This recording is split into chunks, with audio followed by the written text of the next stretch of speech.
আসসালামু আলাইকুম viewers, welcome to Kaler Kantho sports. এই যে আপনারা দেখছেন যে তিনটা ছেলে একসাথে মিলে কাউন্টার অ্যাটাকের প্রস্তুতি নিচ্ছে, এই প্রস্তুতি কিন্তু তারা শিখছে কিংস একাডেমিতে।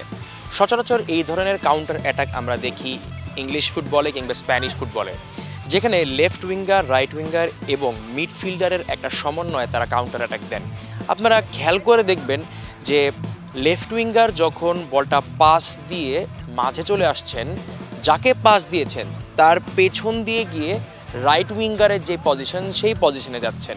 এভাবে তিনজন ক্রোনোলজিক্যালি তাদের যেই পজিশন সেই পজিশনটা চেঞ্জ করছেন।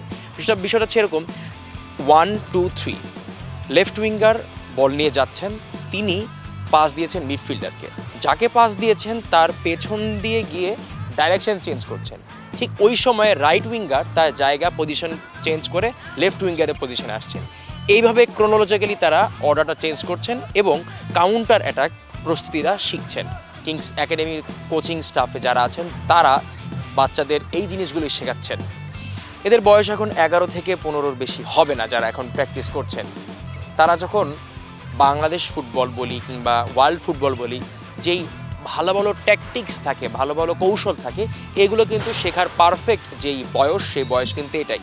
এবং ওই বয়সকে কাজে লাগানোর জন্য কাজ করে যায় কিংস একাডেমি। আমরা জানি যে এখানকার যে কোচিং স্টাফরা তারা চেষ্টা করেন নতুনত্ব রাখতে এবং ইংলিশ ফুটবল কিংবা স্প্যানিশ ফুটবলের সাথে একটা সামঞ্জস্য রাখার জন্য চেষ্টা করে থাকেন তারা। কেননা এই বাচ্চারা যাতে এখান থেকে বের হয়ে, সেটা বসুন্ধরা কিংসের জন্য খেলুক কিংবা বাংলাদেশ ফুটবলের জন্য খেলুক কিংবা অন্য যে কোনো ক্লাবের জন্য খেলুক, তারা যাতে সেই বেসিকটা শিখে যান। আমরা শুনছিলাম টেকনিক্যাল ডিরেক্টর জুবাই নিপুর কথা, তিনি বলছিলেন কদিন আগে যে এইখানকার প্লেয়ারদের আমাদের ফার্স্ট প্রায়োরিটি থাকে তারা যাতে ওই স্ট্যান্ডার্ডটা মেনটেন করতে পারেন। কিংবা সমস্যা থাকে আমাদের বাংলাদেশ ফুটবলে বেশিরভাগই বেসিকটা দুর্বল থাকে।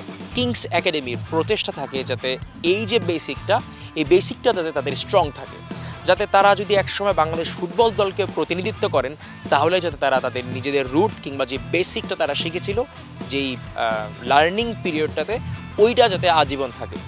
এই ছোট্ট একটা টেকটিক্স আপনারা দেখলেন যে লেফট উইঙ্গার, রাইট উইঙ্গার এবং মিডফিল্ডারের সাথে তিন সমন্বয় করে কীভাবে কাউন্টার অ্যাটাকে যায়। এরকম নানা জিনিস কিন্তু কিংস একাডেমিতে শিখছে এখানকার খুদে তরুণ ফুটবলাররা।